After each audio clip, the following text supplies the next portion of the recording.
Boa noite, então vamos começar aqui, a gente não tem tempo perdido. O objetivo então dessa aula de hoje, então o objetivo da nossa aula de hoje é fazer uma revisão do processo de conhecimento inteiro, do rito comum ou ordinário, mais a teoria geral dos recursos, ou seja, todos os recursos cabíveis no processo de conhecimento, mais a parte de cumprimento de sentença. Então, toda a parte de processo, teoria geral do processo, processo civil 1, processo civil 2, processo civil 3 e ainda com partes de processo civil 4, a parte de tutela. Joia? Então, vamos lá. O processo, todo o processo de conhecimento, ele inicia-se através da petição inicial.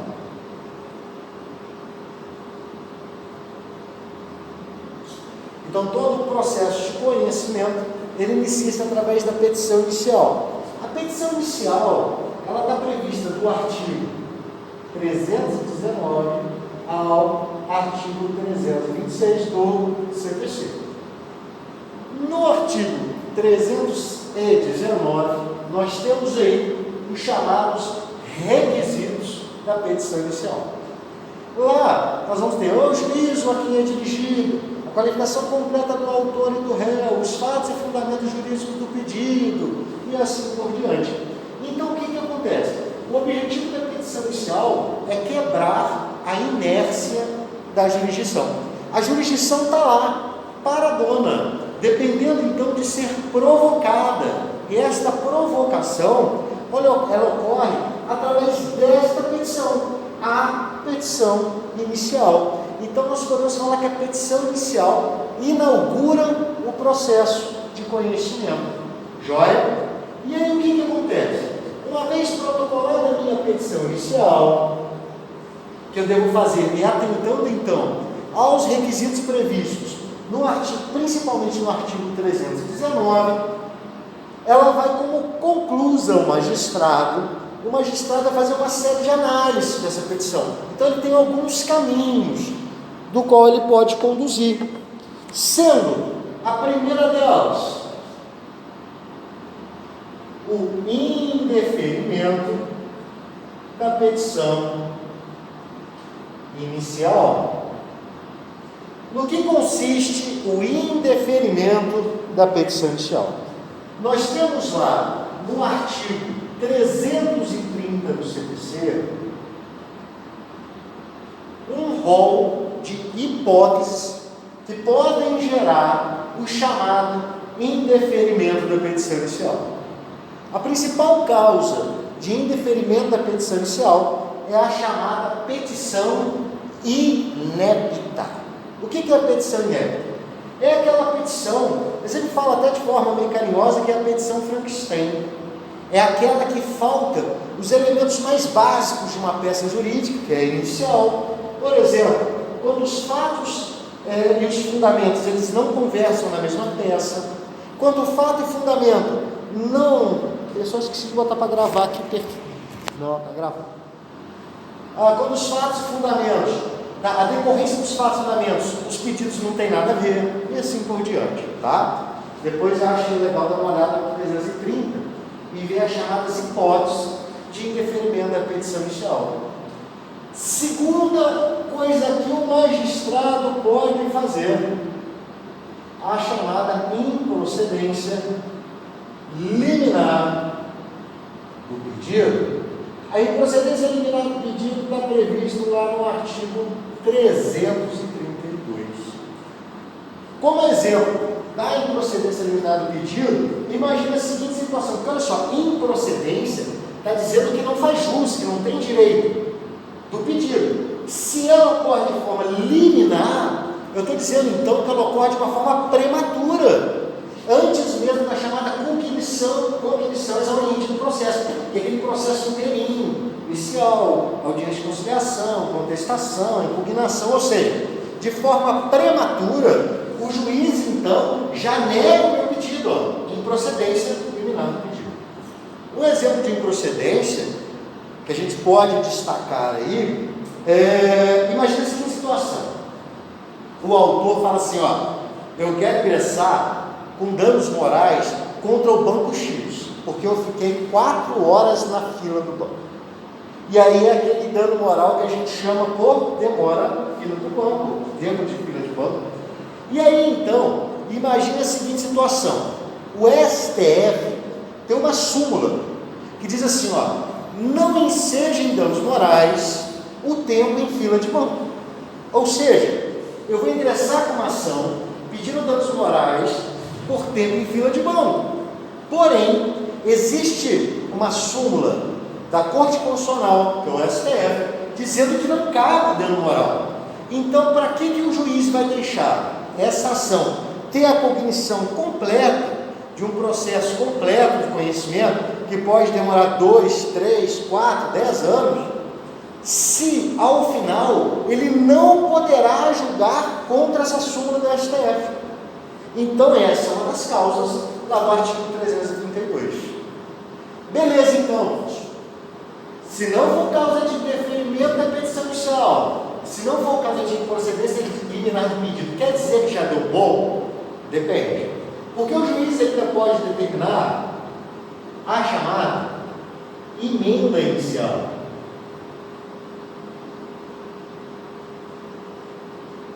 A emenda inicial está prevista lá no artigo 321 do CPC. O que é a emenda inicial? A emenda inicial é a oportunidade, frisa-se, oportunidade dada ao autor de corrigir, de sanar vícios sanáveis, corrigíveis. São aquelas pequenas falhas que num todo podem não ensejar até na improcedência liminar, no deferimento da petição inicial, porém, elas são fundamentais. Exemplo: o autor ingressa com uma ação e se esquece de juntar com a petição inicial, está lá no artigo 320, a documentação necessária para comprovar o seu direito. E aí nisso pode ser os documentos pessoais, cópia de um contrato, cópia da procuração do advogado, e assim por diante, documentos essenciais. O que o juiz vai fazer? Ele intima então o autor para que no prazo de 15 dias corrija e emende a petição inicial, sob pena de extinção do processo. Então a emenda inicial é uma oportunidade dada ao autor para corrigir algum erro sanável. É o que a gente brinca e chama de erro do estagiário. É alguma coisa que o estagiário esqueceu de fazer. Não é culpa do advogado, é culpa do estagiário. Beleza? Quanto à emenda inicial, tem alguns pontos que chamam atenção. Primeiro delas, não faz a emenda. Então imagine a seguinte situação: o autor protocola uma petição inicial, o juiz então o intima a fazer a emenda e ele não faz a emenda inicial. Olha, é uma oportunidade que vai ensejar em extinção do processo. Então aqui vai gerar a extinção do processo sem resolução do mérito. Ou seja, o juiz oportunizou, o autor não corrigiu o vício, e isto vai gerar a extinção do processo sem resolução do mérito. E o que isso quer dizer? Quer dizer que eu vou poder no futuro ingressar com essa ação novamente. Só que isso me traz uma consequência. Imagine então que foi oportunizado a você corrigir algum vício sanável e você não corrigiu. O juiz extinguiu o processo sem resolução de mérito. Tudo bem, eu vou poder ingressar novamente com essa ação, dentro do prazo prescricional da ação, obviamente. Agora, como é que eu chego para o meu cliente e falo: oi, meu cliente, tudo bom? O juiz, então, deixa eu explicar. Eu entrei com a sua ação e o juiz me intimou para que no prazo de 15 dias eu corrigisse algum erro. E eu não corrigi esse erro. Então ele extinguiu o processo sem resolução do mérito. Então aquela custa processual de 5 mil que você pagou, recolheu a guia, o senhor perdeu. E para que a gente possa entrar novamente, o senhor terá que pagar de novo a taxa do Poder Judiciário. Então você imagina a alegria dele, tá? Segunda situação, ele faz a emenda, e aí vem um ponto, olha só, fazer a emenda, quer dizer então que está tudo certo? Depende. Imagine agora uma nova situação. Lembrando que na emenda, o juiz deve dizer o que deve ser consertado, isso é obrigação do magistrado. Ele não está dando dica, ele não está sendo legal, ele tem que falar, porque senão imagina ele falar, intime o autor para que emende a inicial no prazo legal. Aí você olha a inicial e fala, pô, mas eu não estou vendo o que está faltando, eu não sei o que está faltando. Então, essa intimação da emenda, ela deve ocorrer pontuando o que deve ser consertado. Perfeito? Então nós temos duas situações. O autor fez a emenda, mas olha o que aconteceu. Então o juiz intimou o autor, falou, autor, junte aos autos cópia dos documentos, pessoais do autor. E aí o que acontece? O advogado vem e junta os documentos de forma ilegível. Eles estão ilegíveis, eu não consigo nem ler o documento. E aí eu tenho uma pergunta. O autor fez a emenda? Fez. Só que ele fez de forma insatisfatória. Isso é diferente. Então ele pode fazer a emenda, porém de forma insatisfatória. O que isso quer dizer? Que ele cumpriu a intimação do juiz, fazendo a emenda inicial, porém esta foi de forma insatisfatória, ou seja, não supriu o vício sanável. E aí traz uma pergunta: é possível a reemenda da petição inicial? Porque eu vi aqui que eu tenho uma emenda, que é uma oportunidade. Eu fiz a emenda, porém de forma insatisfatória. Então o juiz poderá me intimar para que eu faça a chamada reemenda inicial. Para entender isso, a gente tem que levar a conhecimento a questão do conceito. O que é emenda? Emenda é a oportunidade dada ao autor para sanar vício sanável. Beleza. As oportunidades, elas são únicas. Lembre-se disso. Oportunidades são sempre únicas. Então, se intimar a fazer a emenda, eu faço de forma insatisfatória, o juiz não vai me intimar para que eu faça a chamada reemenda inicial. Primeiro, porque ela não está prevista no artigo 321 do CPC. E segundo, porque o STJ disse que não cabe. Então, se o STJ disse que não cabe, nós temos aí uma jurisprudência de uma corte superior dando entendimento do não cabimento desse instituto. Então ele faz a emenda, porém de forma insatisfatória. O juiz vai fazer o que então? Extinguir o processo sem resolução do mérito. Joia? Professor, no protocolo da petição inicial, o juiz pode indeferir minha petição inicial? Pode. Proferir uma decisão de improcedência liminar do pedido, ou ainda, ele pode então determinar a emenda inicial. Na emenda inicial, eu posso não fazer a emenda, que gera a extinção do processo sem resolução do mérito. Eu posso fazer a emenda, porém de forma insatisfatória, que também acarreta a extinção do processo sem resolução do mérito. Ou eu posso fazer ela de forma satisfatória. Se eu fizer ela de forma satisfatória, segue o processo. Então o processo segue. Sanei o vício, o processo segue. Beleza, professor?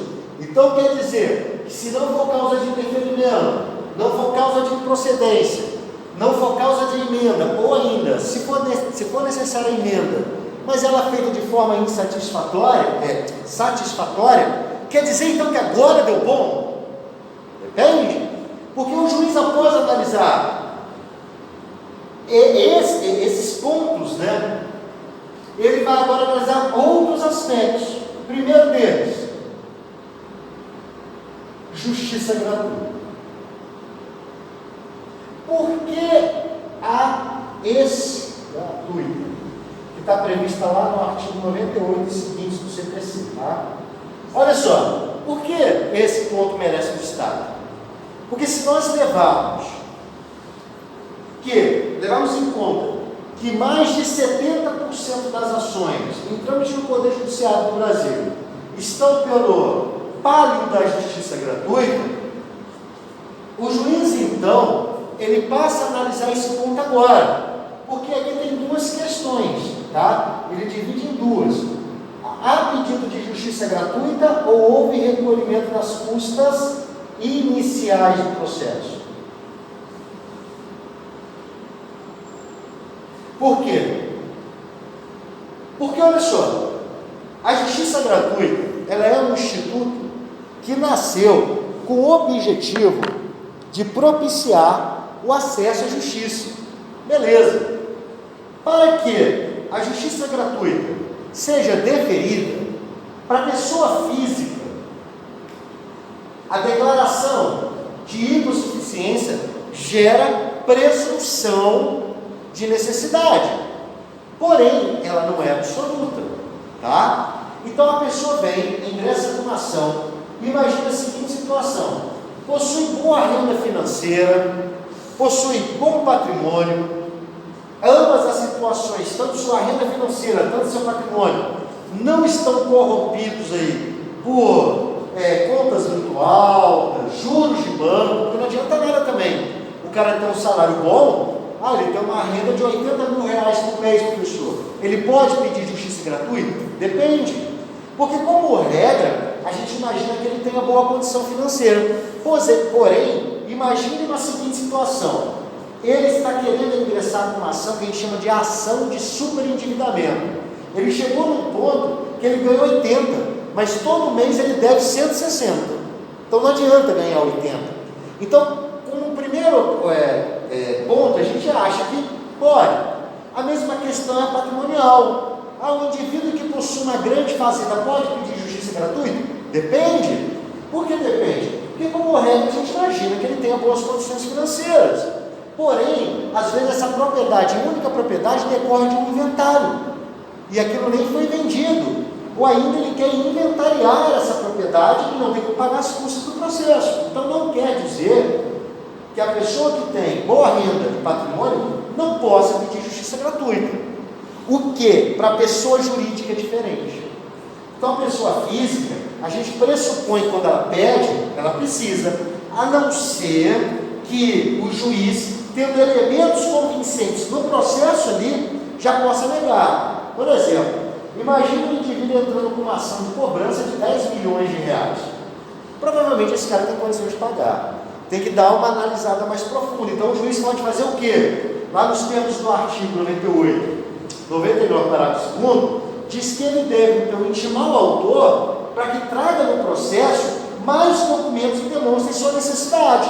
Então ele pode trazer o imposto de renda dele, pode trazer a carteira de trabalho do qual demonstra que ele está desempregado, um extrato bancário, os documentos que comprovem essa necessidade. Joia? Isso antes do juiz negar.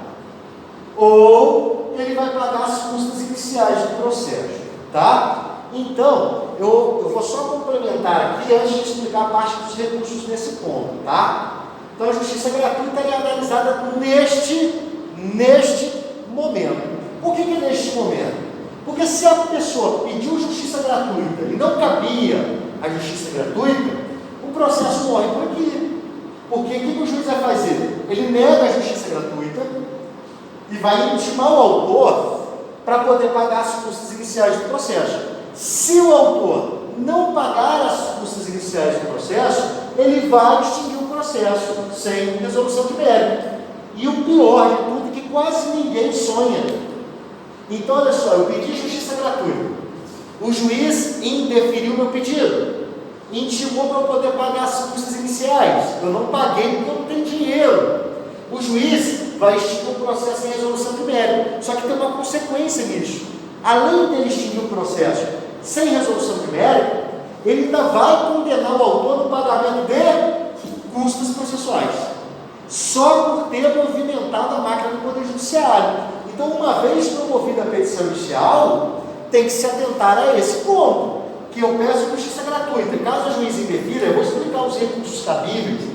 Caso o juiz indefira, eu vou pegar então e vou recorrer, mas ele vai me intimar para poder pagar as custas. Se eu não pagar as custas, extingo o processo sem resolução de mérito e ainda serei condenado no pagamento de custas processuais.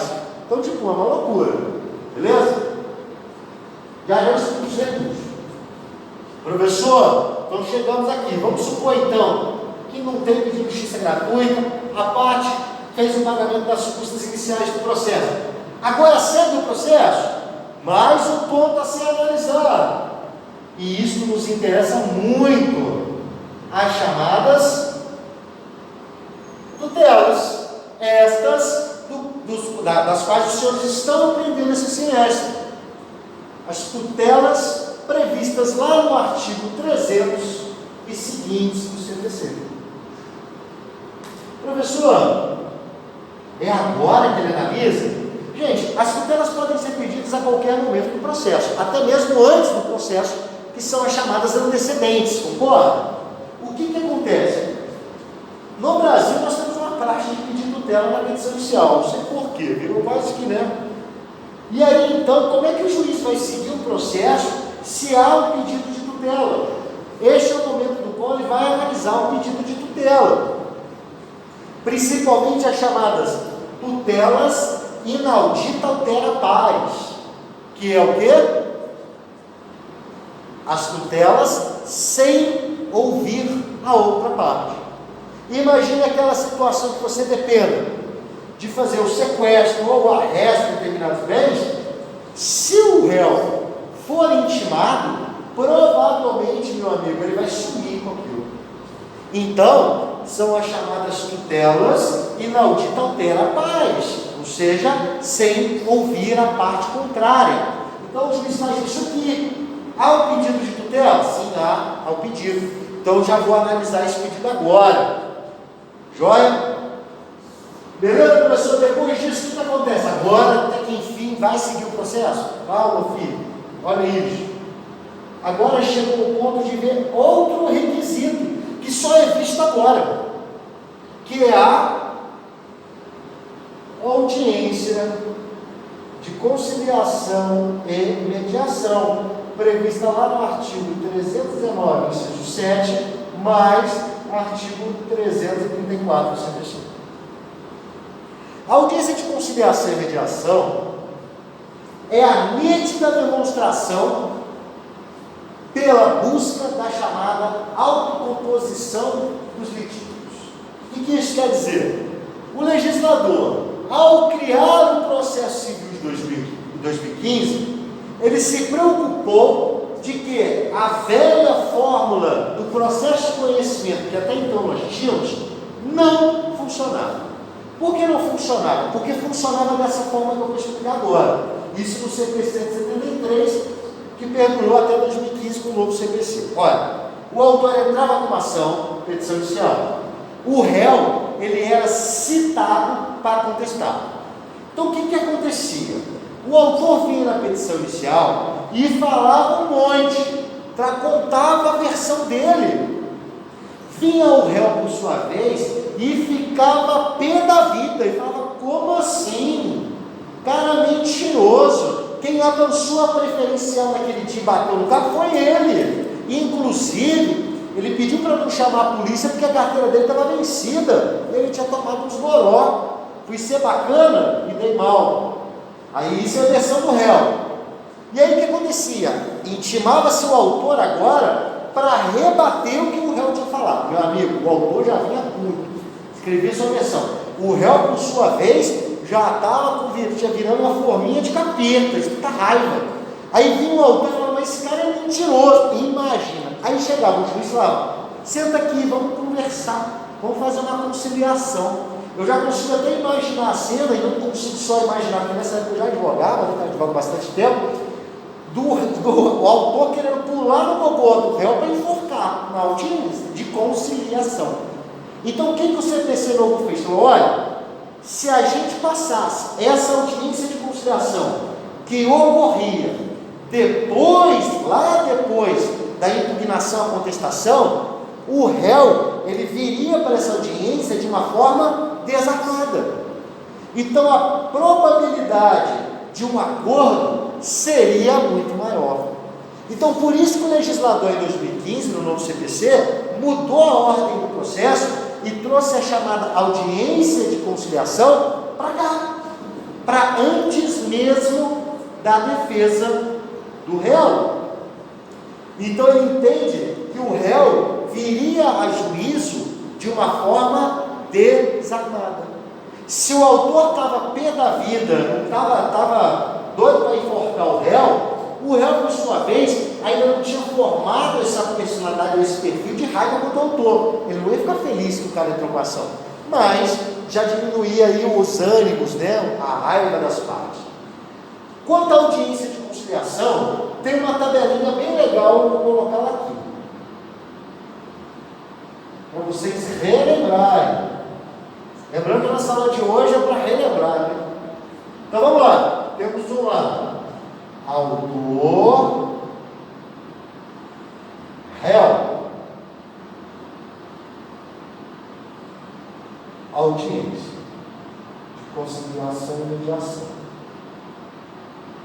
Olha só, lá no artigo 319, inciso 7 do CPC, diz então que o autor deve, na petição inicial,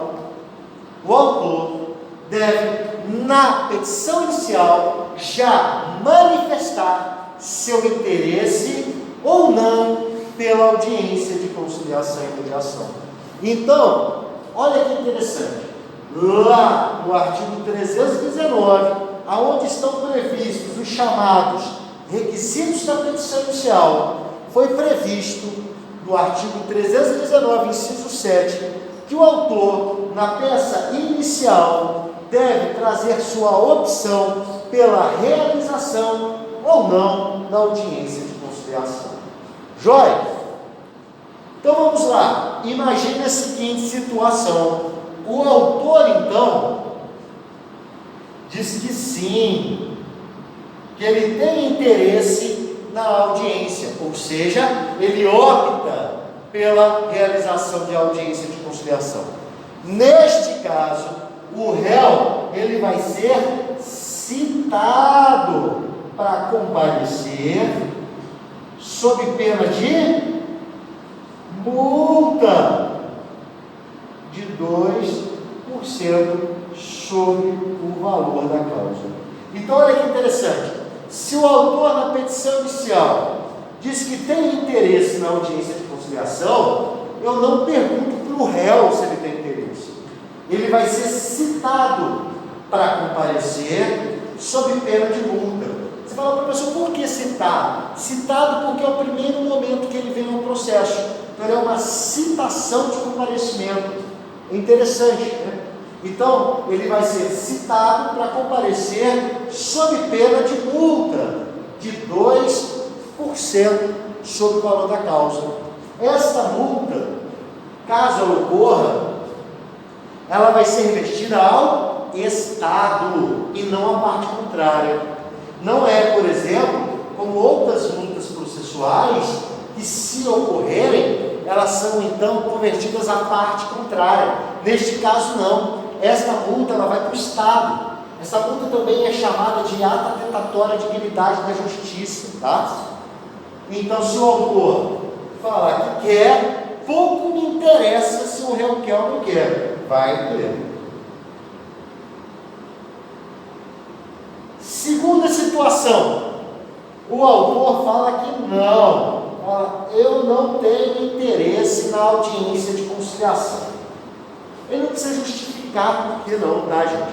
basta ele trazer na petição inicial dizendo que não tem interesse na audiência de conciliação. Neste caso vai ter? Depende, professor. Por que depende? Porque nesta situação, o réu, então, ele vai ser intimado para manifestar seu interesse no prazo determinado lá no artigo 334. Então, olha só, se o autor falar que não quer, neste caso, o réu ele vai ser intimado. E aí, o que ele pode falar? Ele pode falar que sim. Se ele falar que sim, vai ter audiência. Nossa, professor, quer dizer que se o autor falar que não quer, o réu então é intimado para manifestar seu interesse na audiência de conciliação no prazo de 10 dias, conforme dispõe o artigo 334, tá? E aí, olha só, vai ter, e neste caso aqui, então, o autor vai ser intimado para comparecer, sob pena de multa de 2%. Então, olha que interessante, o autor fala que não quer, o réu, então, ele é intimado para manifestar, o réu, então, manifesta que quer. Neste caso, o autor vai ser intimado para comparecer, sob pena de multa de 2%. E aí, na segunda situação, vamos lá, o autor fala que não, e aí, da mesma forma, o réu vai ser intimado para manifestar o interesse, lá nos termos do 334, e ele fala que não. Fala, olha, também não tenho interesse na audiência de conciliação. Se o autor falou que não, e se o réu, devidamente intimado, também manifesta seu desinteresse pela realização, neste caso, não vai ter audiência. E é a única hipótese de não realização, quando autor e réu manifestarem expressamente. E esta palavra expressamente, conforme disciplina o CPC, fez toda a diferença de uma determinada situação. Porque olha só, o autor, ele vem e fala que quer. Se ele vem e fala que quer, vai ter audiência. Se o autor fala que não quer, o réu é intimado, e neste caso ele pode querer ou não querer. Se o autor falou que não quer, e o réu falou que não quer, nesta situação não vai ter audiência de conciliação, porque ambos manifestaram expressamente seu desinteresse na realização de audiência de conciliação. Joia? Agora tem um questionamento. E se o autor não fala nada na petição inicial? Imagine então que o autor pega e não fala nada, esquece de colocar. Primeira pergunta que eu colocaria numa prova. Não é o caso, senhores, é sorte, tá? A ausência da manifestação do autor quando a audiência de conciliação é causa de interferimento da petição inicial. E aí eu vou falar por quê? Porque olha só, o artigo 319 do CPC traz os requisitos da petição inicial. Nós vimos aqui que a audiência de conciliação está prevista no artigo 319, inciso 7, ou seja, requisito da petição inicial. A ausência de manifestação poderia gerar interferimento da petição inicial? Não. Como não, professor? Não. Sabe por quê? Se o autor nada manifesta sobre a audiência, eu entendo então que ele tem interesse. Como assim, professor? Se a lei diz que só não vai ter audiência se ambas as partes manifestarem expressamente, o silêncio do autor é expresso que ele não quer? Não. então quer dizer que ele quer. Então, se o autor nada falar, vai ter audiência, e é isso que decidiu o STJ, e não é causa de indeferimento da petição inicial, por ausência de preenchimento dos requisitos do artigo 319. Ponto interessante. Beleza, professor? Então quer dizer que agora daqui que nos interessa, sim, daqui faz toda a diferença, porque daqui nós vamos colocar um tópico escrito assim, ó, audiência de conciliação. As regras da audiência estão lá no 334, tá? Para quem quiser ver curiosidade depois, dá uma lida. Tem os prazos, que a audiência não pode ser marcada no prazo mínimo de 30 dias, com prazo mínimo de 20, para citar a parte a comparecer. Tem as regras da audiência lá no 334, a falta injustificada da parte, a multa processual, e assim por diante, tá? Vamos agora a um outro ponto, porque como eu disse para vocês, hoje o nosso objetivo é ver uma revisão de processo de conhecimento, mais teoria geral dos recursos, mais cumprimento de sentença, quase de uma forma mágica no tempo que nós temos, tá? Vamos lá, olha só, a improcedência, liminar do pedido, assim como o indeferimento da petição inicial, eles vão ocorrer através de uma sentença. Tá? A extinção do processo sem resolução de mérito ocorre através de uma sentença. E aí, então, vamos a um outro ponto que é necessário. Deixar aqui no cantinho de cá. Olha só. Quando nós vamos discutir um pouco de teoria geral dos recursos, eu posso falar isso como professor de processo há alguns bons anos. Às vezes nós pecamos em algumas coisas. Exemplo, eu falo assim, o que é uma apelação? Aí você fala, é um recurso, professor, lá que ataca não sei o quê. Às vezes a gente vê muita explicação de recurso, mas eu não sei quando eu aplico cada recurso. E mais interessante do que isso, é ver, e eu posso me juntar ao grupo dos senhores, no dia que eu estava sentado aí, eu tinha muita dificuldade em alguns pontos de processo, depois que eu estou vendo que o negócio era tão simples, que eu tenho que entender quais tipos de decisões eu tenho no processo, para depois entender quais recursos atacam cada tipo de decisão.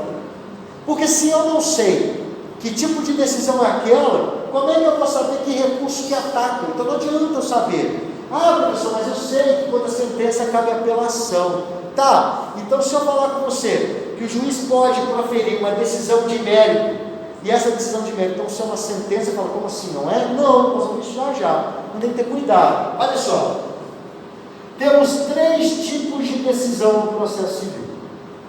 Primeira delas, chamada de despachos. O que são os chamados despachos?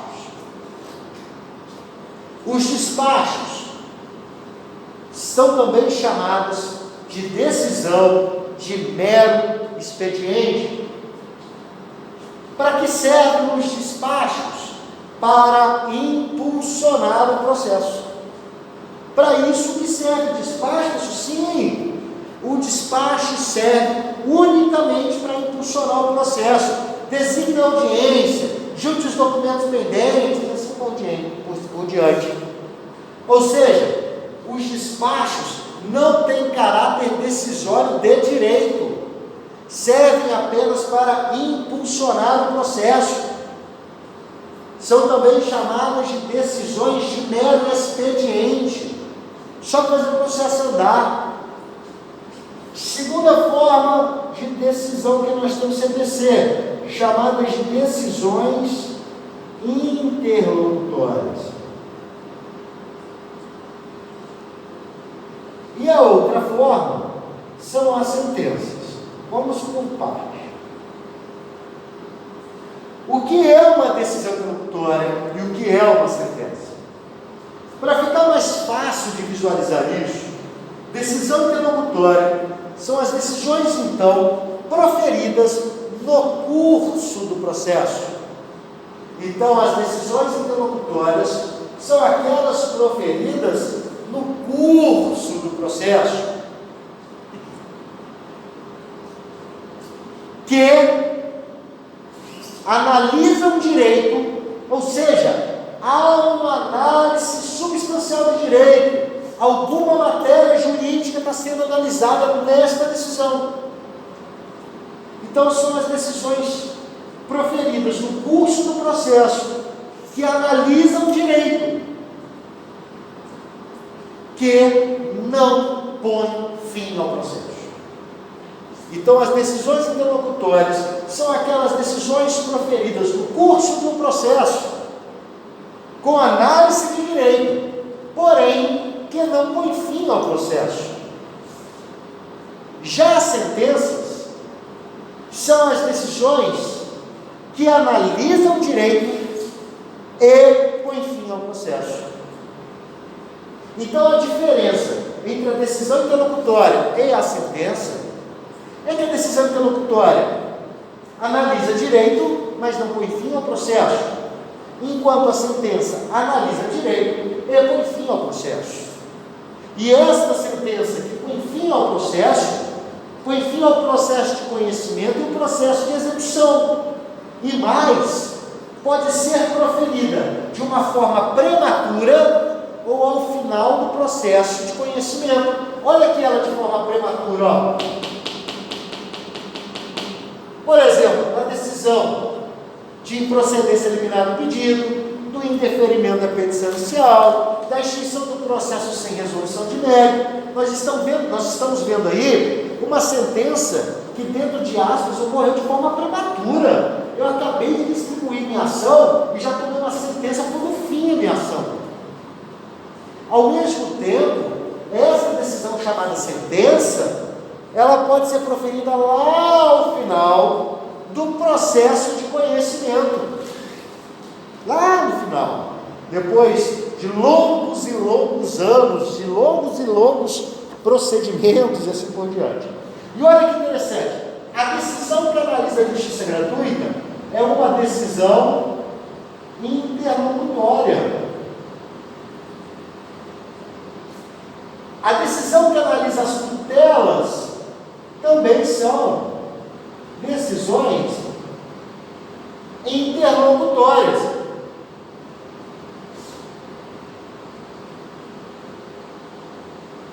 Por quê, professor? Porque são decisões que analisam o direito e não põem fim ao processo. Professor, você não falou que se eu peço justiça gratuita e o juiz indeferir, ele não pode pôr fim? Mas o que eu disse? Eu peço justiça gratuita. Ele analisa dizendo que não cabe, me intima para pagar as custas processuais. Eu não pago as custas, aí ele vai dar uma sentença. Professor, tá, vamos ao que interessa. Primeira delas, contra despachos não cabe em recurso. Você sabendo disso, você já acabou com o problemão. Então não cabe recurso contra despacho. Não, professor, não. Só cabem recursos contra decisões interlocutórias ou ainda sentença. Quando eu dou aula de teoria geral do recurso para os alunos, eu sempre ensino uma dica. Fala, professor, eu não sei nada de recurso. Tem 2 artigos do CPC que são tipo o resumo de recurso para você. Primeiro, artigo 994. O artigo 994, ele é chamado de uma forma carinhosa de sumário de recurso, porque ela diz assim, ó, são cabíveis os seguintes recursos. E aí você vai ter a apelação, agravo de instrumento, agravo interno, ele vai trazer um rol de recursos cabíveis. E debaixo de cada recurso desse, ele vai trazer em qual artigo que ele está. Então, o 994, ele é um macete para quem quer aprender recurso. Segundo, artigo 1003. O artigo 1003 do CPC, ele traz uma série de posições interessantíssimas a respeito de recurso. Gostaria muito aqui da gente ter tempo para falar sobre todos os recursos. Eu amo o processo aqui, poderia fazer isso, mas não dá tempo. Então, tem um macete, por exemplo, Professor, eu tenho dificuldade em prazo. Quais são os prazos do recurso? Lá no artigo 1003, parágrafo 7, vai falar assim para você, ó. O prazo para interposição de recursos será de 15 dias, salvo embargos de declaração, que são 5. Então ele vai meio que por tudo ou nada. Então você sabe que todos os recursos dentro do CPC, o prazo são 15 dias, menos embargos de declaração, que são 5. Por isso que eu digo, o artigo 1003 ele traz uma série de dicas de recursos. Se você ler ali, você já faz uma regulada em recursos, né? Então lá também vai falar que contra os despachos não cabem recursos. Nenhum, professor, nenhum. Nem mesmo os recursos auriculares, esses não estão previstos no CPC, não adianta ela falar na cabeça do juiz. Então, né? E sobrou então 2 tipos de decisão. Já vimos então que os despachos não são atacáveis por recurso, tem as decisões interlocutórias e a sentença. A decisão interlocutória, ela é atacável por 2 recursos, tá? Primeiro deles, vou colocar no cantinho de cá, tá? Primeiro deles, que é atacável aqui então na decisão interlocutória, os chamados embargos de declaração. Os embargos de declaração estão previstos lá no artigo 1022 do CPC. E olha que interessante, cabe embargos de declaração contra qualquer decisão. Isso é um macete. Então cabe embargo de declaração contra a decisão interlocutória, contra a sentença, não cabe contra despacho. Cabe contra acordo, seja de tribunal, seja de TRF, seja do STJ, seja do STF, porque cabe embargo de declaração contra qualquer decisão. Só que não é só isso. Precisa estar em uma das hipóteses de cabimento do artigo 1022. São elas: omissão, obscuridade, contradição e erro material. Então cabe embargo de declaração contra qualquer decisão em uma daquelas hipóteses ali: omissão, obscuridade, contradição ou erro material. Então, na decisão interlocutória, ela é atacada inicialmente por embargo de declaração, desde que ocorra o quê? Omissão, obscuridade, contradição ou erro material. Relembrando cada uma delas. Omissão, quando o julgador deixa de analisar a matéria do qual lhe foi imposto a julgar. Obscuridade, como o próprio nome diz, falta claridade, falta luz na decisão. A decisão é escura, obscura. A contradição, quando o julgador vem na sua decisão trazendo toda uma fundamentação, dando a entender se seguindo determinado caminho jurídico e ao final ele entende por outro. E o erro material são aqueles erros que não alteram substancialmente a decisão, porém fazem toda a diferença. Exemplo: erro do nome da parte, erro do número do processo. Você ingressa com uma ação contra uma determinada empresa de telefonia. Está lá, você ingressa com uma ação contra a empresa Fone SA. E aí ele coloca assim condeno a empresa Celular SA. Tipo, não é a empresa que eu processei. Então isso é um erro material, tá? A omissão, como exemplo, para vocês lembrarem, exemplo, você entra com uma ação pedindo dano material e moral, e ele só analisa o dano material, esquece de analisar o dano moral. Isso é uma omissão. A obscuridade é aquela que falta claridade, você não consegue entender o que o juiz está dizendo. Você fala: pô, e agora? Não consigo nem entender o que ele quer, falta claridade na decisão. A contradição, como eu disse, ele vai dando a entender uma coisa ao final da outra. Eu sempre brinco que há uns anos atrás teve um meme do Galvão Bueno, o Phelps da piscina. Quero ver. Vai ganhar, vai ganhar, vai ganhar, vai perder, vai perder. Você fala: porra, e aí, o que o cara quer? Mais ou menos isso. A contradição você não consegue entender. no começo ele está falando uma coisa e no final da outra. Lá eu acho que era vai ganhar, o cara perdeu. Acho que era isso. No contrário, né? E o erro material, como eu disse, eu sempre brinco que são as decisões Ctrl+C, Ctrl+V. O juiz copiou e esqueceu de colocar os dados. Tá? O segundo recurso que ataca a decisão interlocutória é o agravo de instrumento. O agravo de instrumento está previsto lá no artigo 1015 e seguinte do CPC. O agravo de instrumento é o recurso por excelência que ataca a decisão interlocutória. Quando a gente fala aqui o agravo de instrumento é o recurso por excelência, eu estou querendo dizer que ele tem o condão de modificar a decisão que eu estou atacando. Exemplo, como eu disse para vocês, aqui nós temos dois exemplos de decisão interlocutória. O da justiça gratuita, a análise da justiça gratuita e o da tutela.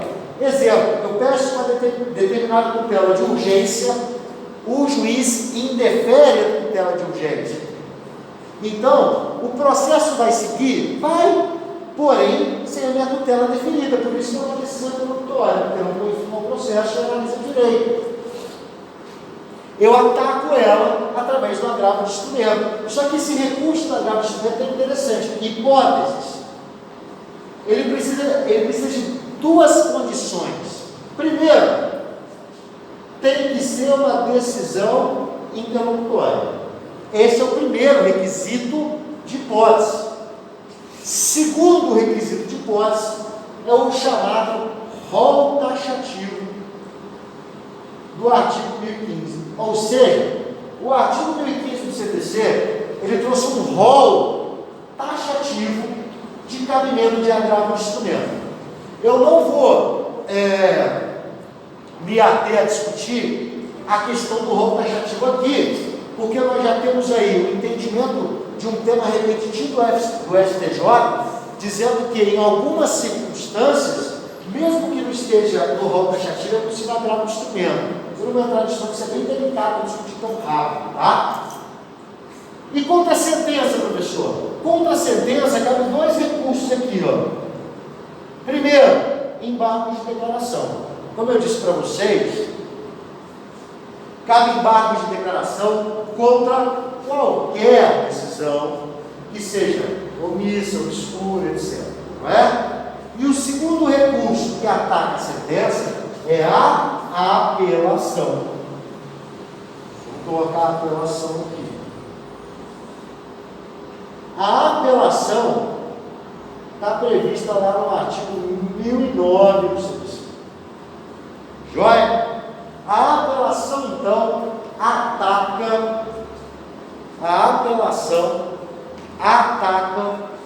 sentenças. Por isso, não há como você interpor um agravo de instrumento contra uma sentença. Não tem como. Isso é um erro chamado erro grosseiro. Então, não é possível interpor um recurso buscando o objetivo de outro. Até porque a forma desses recursos são totalmente diferentes. Rapidamente. Embargo de declaração, prazo de 5 dias. Agravo e apelação, 15. Embargos de declaração, não há preparo, ou seja, é um recurso que não há custas recursais, enquanto apelação e agravo, com custas. Embargo de declaração, oposto e julgado pelo próprio julgador que proferiu a decisão atacada. Apelação, interposto no juiz acor e julgado no juiz adquém. Então ele é interposto junto ao julgador monocrático que proferiu a sentença e julgado pelo Tribunal de Justiça. Já o agravo de instrumento, ele é interposto diretamente no tribunal e julgado no tribunal. Olha como é que são 3 recursos completamente diferentes. E eu falo mais, os embargos de declaração dependem dessas hipóteses. O agravo de instrumento depende de ter uma decisão interlocutória e ainda uma das situações previstas no rol taxativo do 1015. Exemplo, a justiça gratuita está prevista lá no artigo 1015, inciso 5. As tutelas de urgência e de evidência estão previstas lá no artigo 1015, inciso 1. Então, são hipóteses que cabem agravo de instrumento. Joia? Já a apelação, eu preciso de uma sentença que me traga algum prejuízo.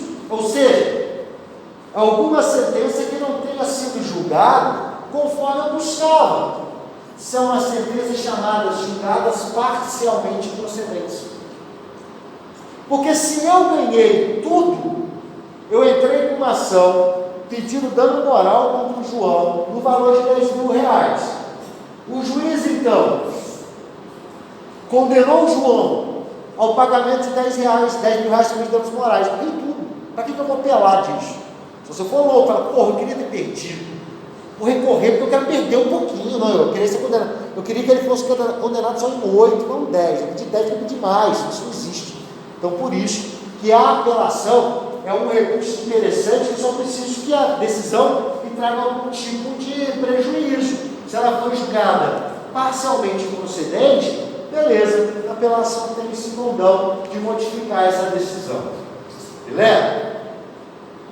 Beleza, pessoal. Temos uma mini relembrada de recurso. Como eu disse para vocês, nessa aula de revisão de tudo é bem pesado relembrar tudo no mesmo ponto. Mas eu tenho uma pergunta. Por exemplo, vocês lembram do caminho que um processo deve seguir? O processo de conhecimento tem as decisões, então nós temos cada tipo de decisão aqui, cada recurso que cabe. E aí eu tenho uma pergunta. Por exemplo, um simples indeferimento de justiça gratuita aqui, que é uma decisão interlocutória, que ataca por agravo, pode chegar no STF? Porque, olha, é uma decisão de justiça gratuita, do juiz monocrático. Tem como chegar ao STF? Porque, olha só, o processo mal começou. Eu entrei com a ação, o juiz, na hora de analisar a justiça gratuita, ele indefere a justiça gratuita. Indeferiu a justiça gratuita, eu fico chateadão. Tem uma decisão interlocutória, que atacava por agravo do instrumento. Tá, mas isso em algum momento pode chegar no STF, que é a Corte Constitucional, o mais alto poder que nós temos aqui dentro da nossa estrutura de organização do Poder Judiciário. E eu vou mostrar para vocês que rapidamente, muito rapidamente, que sim. Como sim? Sim. Por que eu quero explicar isso para vocês? Porque quando eu estava sentado aí, eu falava assim, esse negócio de recurso é um saco. Quando eu me formar, eu dou mais atenção a recurso, até porque, olha só, até no começo eu não tinha plano de advogado, né? Fui concursado. Mas assim, pensava assim, o processo demora tantos anos, até lá eu já aprendi o processo. Só que olha só, eu acabei de entrar com uma ação, na mesma tarde que eu entrei com a ação, eu já tenho uma decisão de indeferimento, tipo, queimei a largada, nem começou a brincadeira, eu já estou tomando uma decisão contra. Então vamos lá. Eu tenho uma decisão interlocutória aqui. Essa decisão interlocutória, então, ele é atacado por dois recursos que nós vimos: embargo de declaração e agravo de instrumento. Professor, por que ele é atacado por dois recursos? Quer dizer que, por exemplo, se o juiz interfere na justiça gratuita, e mesmo assim que ele foi meio contraditório na decisão, eu já não posso entrar direto com agravo? Não. Se for cabível embargo de declaração, exemplo, a decisão foi omissa, primeiro eu vou ter que embargar, para depois eu vou agravar. Porque os embargos de declaração, o objetivo dele não é o efeito infringente, ou seja, modificar a decisão. Nós temos até os embargos com efeito infringente, mas essa não é a regra. O que se busca através dos embargos de declaração é ter uma decisão completa, sem vício. Gente, isso aqui é vício. Isso aqui é erro, que pode ser corrigido. Por isso que a gente fala que os embargos de declaração, eles possuem o condão de sanar vícios da decisão. Não propriamente dito, modificar a decisão. Aqui modifica. Agravo modifica. Apelação modifica. Mas os embargos, como regra, o que a gente busca é uma decisão completa, bem feita.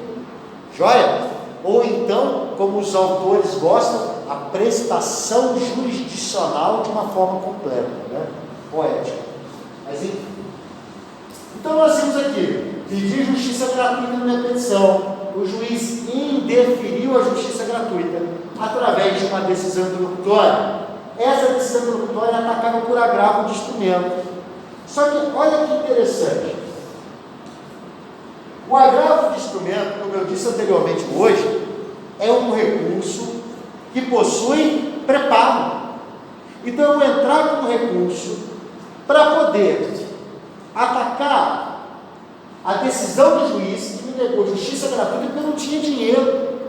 Mas como é que eu vou fazer para recorrer de uma decisão de indeferimento de justiça gratuita se eu não tinha dinheiro nem para pagar a coisa do processo? Como é que eu vou ter por recurso? Olha que interessante. Então o que eu vou fazer? Eu vou entrar com um agravo de instrumento mais um pedido de tutela recursal, que é a tutela na fase recursal. Ou seja, em sede de recurso, eu vou pedir uma tutela, pedindo a justiça gratuita na via recursal, gerando efeito aqui. Então nós temos aqui, olha só, o agravo de instrumento, que é o recurso, e a tutela recursal, que é uma tutela. Busca antecipar os efeitos do recurso. Temos a previsão legal, artigo 1015, inciso 5, tá? Junto com 300 lá em cima. Beleza. O que acontece? O agravo de instrumento é um recurso interposto diretamente no tribunal. Diretamente no tribunal. Quando eu vou interpor meu recurso de agravo de instrumento, quem recebe o meu recurso é o relator. Vai ser sorteado dentro de uma das câmaras para os julgadores, e um desses então vai ser o relator. O relator, quando recebe o meu agravo de instrumento, com o pedido de tutela recursal, ele analisa isso aqui, ó, tutela recursal. Ele vai analisar isso antes de julgar o agravo. Beleza. Disso daqui, ó, eu tenho a chamada decisão monocrática do relator. Olha só, então, o relator, ao receber meu agravo de instrumento, com pedido de tutela recursal, pedindo justiça gratuita, pelo amor de Deus, relator, eu não tenho como pagar, me ajuda aí. Ele pode definir ou indefinir. Então vamos para o pior, né? Porque aqui desgraça pouco é bobagem quando a gente tem recurso. Vamos imaginar que foi indeferido. Foi negado a sua tutela recursal. Eu não estou falando que foi negado o seu agravo. O agravo vai seguir. O que foi negado foi a tutela recursal do agravo. Beleza. Tem uma decisão monocrática do relator indeferindo. Olha que legal. Desta decisão aqui cabe dois recursos. Primeiro, embargos de declaração. Como eu disse para vocês, os embargos cabem contra qualquer decisão, menos despacho. E ainda cabe um recurso que me interessa, que é chamado de agravo interno. O agravo interno está previsto lá no artigo 1021, também chamado de forma carinhosa de agravo regimental. Qual que é a diferença de um agravo de instrumento para um agravo regimental ou agravo interno? O agravo interno serve para atacar decisões monocráticas do relator. Ou seja, esse recurso só existe em grau de tribunais, segundas instâncias especiais do Corte Constitucional. É quando um relator profere uma decisão e eu fico chateado. Então eu entro com um agravo interno. O agravo interno tem um objetivo, sabe qual? Levar essa decisão que foi feita pelo relator para o chamado colegiado. Então, se vocês se lembram bem, na nossa estruturação do Poder Judiciário, os tribunais serão compostos, no mínimo, por 3 julgadores. Então, o que eu fiz? O relator proferiu uma decisão monocrática, sozinho. Eu entro com esse recurso do agravo interno, para que então seja analisado por um colegiado, que é o Tribunal de Justiça, naquela Câmara. Beleza? Olha que interessante. O agravo interno, depois de ser analisado, me dá uma chamada decisão colegiada. E é disso aqui que eu preciso, porque aí eu tenho uma decisão de tribunal, de um colegiado, e desta decisão aqui, ó, aí eu consigo subir para o STJ e para o STF. Eu não vou pegar e colocar todo o vídeo do processo do STJ e STF, não vou matar vocês de cansaço. E eu também estou recuperando de Covid, eu estou até falando de rápido de falar. Então, olha só para voltar aquele questionamento. Uma decisão de justiça gratuita pode chegar ao STJ e STF? Sim, professor. Sim, desde que sejam manejados os recursos corretos. Aqui, obviamente, dessa decisão colegiada, eu vou ter que entrar com um recurso que chama embargos de declaração para fim de pré-questionamento. Depois disso, posso entrar com um recurso especial para levar essa matéria de discussão para o STJ, ou posso levar essa decisão para um recurso extraordinário para o STF. Mas é possível. E eu falo mais, o rito disso daqui, ó, pode ser o mesmo disso daqui. Isso se aplica também às tutelas. Também, professor? Sim. Só que eu vou te contar uma coisa. Imagina a seguinte situação. Eu não tinha dinheiro para pagar minha ação. Aí eu falei, pelo amor de Deus, deixa eu entrar com um agravo, mas me dá aí a condição de analisar o meu recurso sem pagar. Beleza. Aí ele fala, não. Você não faz uso de justiça gratuita. Tenho agora 2 problemas. Aqui e aqui. Aí eu chego e falo, porra, eu vou recorrer. Olha, por favor, eu tenho que pagar. Eu vou fazer tudo. Na hora que chegar aqui, eu vou decisão da moça. Porque se manter a decisão lá em cima, eu vou ter que pagar agora tudo isso aqui. Todos os recursos. Aí sim a facada é muito grande. Por isso que, muito embora é possível chegar, deve-se ter muito cuidado. Porque na hora que chegar uma decisão do STJ, do STF, na hora isso vai pesar para mim. Eu tenho que pagar toda a custa do processo, além da custa dos recursos. Então isso pode me trazer um sério prejuízo financeiro. Tem outros jeitos de chegar lá? Sim, professor. Imagina então que aqui foi negou minha tutela recursal. E aí eu fico esperando a decisão do agravo. Essa decisão do agravo aqui, ó, ela vai ser uma decisão colegiada. Então dali eu também consigo subir no STJ e STF. Por isso que a gente fala, o nosso sistema recursal nos permite muitos recursos. É por isso que alguns falam que o nosso sistema é muito demorado, muito moroso e assim por diante, tá? Só explicar rapidinho aqui, ó. Qualquer uma dessas sentenças aqui, ó. Vamos ver se é rápido aqui. É que eu botei junto. Elas são atacáveis então por agravo, por embargo de declaração e por apelação, lembra disso? Embargo de declaração e apelação. Só que olha só, esta apelação que ataca o indeferimento da petição inicial e ainda a improcedência liminar do pedido, ela é diferente um pouquinho da apelação genérica que a gente conhece, que é aquela que é lá no final do processo.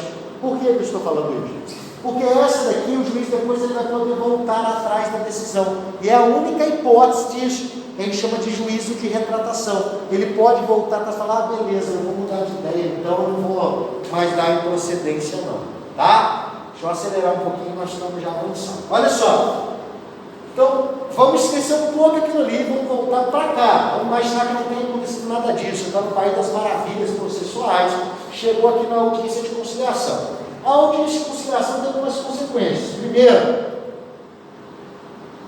acordo. Se houve acordo, homologação do juiz, eu tenho uma sentença aqui. Aqui eu faço só um asterisco do MP, porque se for ação que envolver menores, incapazes, interesse social, eu dependo do parecer do Ministério Público. Então as partes fazem um acordo. Se o Ministério Público não estiver na audiência de conciliação, então vai depender de mandar esse acordo do MP para ele dar um parecer, tá? Se ele já estiver em audiência, ele já fala, olha, no parecer negativo não concordo. Exemplo, numa ação de alimentos de um filho contra um pai, chega aqui na audiência, está a criança acompanhada da mãe, né? E o advogado, o pai oferece R$50 por mês. Aí o Ministério Público falou, pô, mas isso aí não ajuda em nada. Não, eu não concordo com esse acordo, tem que ser, eu quero um valor maior, tá? Então ele ter feito o interesse do incapaz, do menor, por isso, tá? Segunda situação. Cabe recurso dessa sentença? Cabe, gente. Porque como sentença cabe embargos e vai caber apelação, se nesse acordo as partes não renunciaram ao prazo recursal, que é inclusive julgado a sentença na audiência. Mas olha só, imagina, eu acabo de fazer um acordo aqui, aí o juiz profere a sentença de homologação, eu chego lá agora em recorro da decisão. É meio ilógico. Pode acontecer sim, professor, eu já vi apelação buscando a nulidade da sentença de homologação, uma vez que ocorreu coação. Isso foi comprovado com troca de mensagens. Se a parte não aceitasse o acordo, a parte contrária ia matá-la depois da audiência. E aí, meu amigo, você faz o acordo, depois você discute a nulidade dele, tá? Por isso que assim, em raras situações. Segunda situação, sem acordo. Se não houver acordo, começa o prazo de 15 dias para contestar. Lá no artigo 335, diz que o prazo para contestar inicia-se da última sessão de audiência de conciliação sem êxito. Por que o legislador colocou última? Porque pode ter várias audiências de conciliação, tá? É difícil ver na história. Outra situação, está vendo aqui? Quando o autor fala que não quer e o réu vem e fala que não quer, olha só que interessante. Da petição de manifestação pela não realização da audiência de conciliação, o prazo começa a correr para o réu. Então, olha só, o autor fala que não quer a audiência de conciliação, o réu é intimado a manifestar seu interesse. Ele vem no prazo de 10 dias e fala que não tem interesse. O prazo para contestar nessa situação ocorre 15 dias a partir do protocolo da petição de manifestação pela não realização da audiência pelo réu. Artigo 335, inciso 2 do CPC. Beleza, chegamos aqui nessa peça que nós chamamos de contestação. Gente, a contestação é uma peça de defesa, tá? E como peça de defesa, o réu deve atacar, se defender especificadamente de cada ponto trazido pelo autor na peça inicial, sob pena de gerar uma presunção de veracidade. Então, a contestação é uma peça muito técnica, difícil, tá? Contestação está prevista no artigo 335 e seguintes. Também gostaria de chamar a atenção da reconvenção. A reconvenção está prevista lá no artigo 343, que eu posso apresentar contestação cumulado com reconvenção, ou ainda apenas a reconvenção sem contestação, que é uma burrice, mas pode. Tá? Após a contestação, o juiz então abre prazo para o autor apresentar a chamada impugnação à contestação. A impugnação à contestação é o momento então que o autor vem tendo que rebater as histórias que foram trazidas pelo réu na sua peça contestatória. Ele pode trazer matérias aqui que põem fim ao processo. Exemplo, algumas preliminares de mérito previstas no artigo 337. Ele pode trazer matérias de ordem pública, prescrição, decadência, preclusão, tudo o réu faz aqui. Então, a impugnação e contestação é minha oportunidade, eu, o autor, de rebater essas questões. Por quê? Porque após a impugnação e contestação, nós chegamos numa fase legal, que chama fase de saneamento do processo. Nessa fase de saneamento do processo, o juiz vai poder colocar fim ao processo. Ele pode fazer um julgamento antecipado da lide. Ele pode fazer um julgamento antecipado parcial da lide. Pode aqui dar um interferimento de petição inicial. Olha, pessoal, mas não é só aqui não, porque às vezes foi demonstrado uma matéria aqui na contestação que ele não tinha visto. Então ele vai se atentar e fazer aqui. Então, na fase de saneamento, pode ser colocado inclusive fim ao processo. Deve-se também na fase de saneamento, após sanado eventuais vícios, corrigidos alguns vícios, delimitar o conteúdo do qual o magistrado vai se atentar a julgar. Por exemplo, o que aconteceu? Um acidente de trânsito. O que se busca? A culpa desse acidente. Então, aqui na fase de saneamento, ele pode delimitar o conteúdo, ele pode aí entender de ofício por produção de provas, coisa que a gente não vê na prática, joia? E pode, então, após isso daqui, iniciar uma outra fase, que é a fase de produção de prova. Qual que é a principal produção de provas que a gente tem no processo de conhecimento?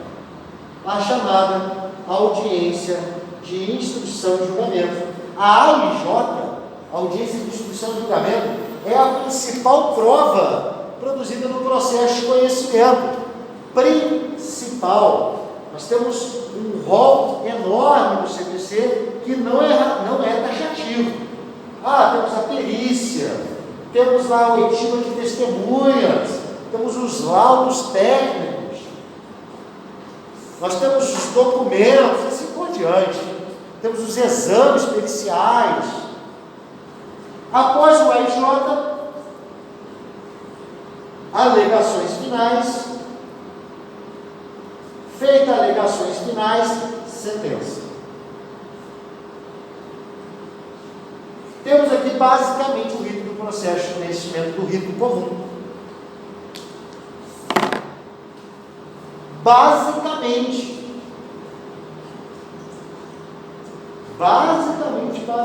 mesmo. Tá? E aí, então, complementando um pouco, nós vimos o que é o cumprimento de sentença. A fase de cumprimento de sentença decorre da chamada fase de execução, tá? Ou seja, eu aqui, tendo uma sentença, que é um título executivo judicial, que já estamos então em julgado, fez a chamada coisa julgada material. O João foi condenado a pagar 10 mil reais de danos morais, professor, mas ele não pagou de forma espontânea. Então eu tenho um título executivo judicial, mais o inadimplemento da obrigação. E aí então vamos para uma nova fase, que é a chamada fase de execução. E aí então, na fase de execução, nós temos diversos procedimentos de defesa, nós temos a impugnação ao cumprimento de sentença, nós vamos ter os recursos aplicáveis em fase de cumprimento.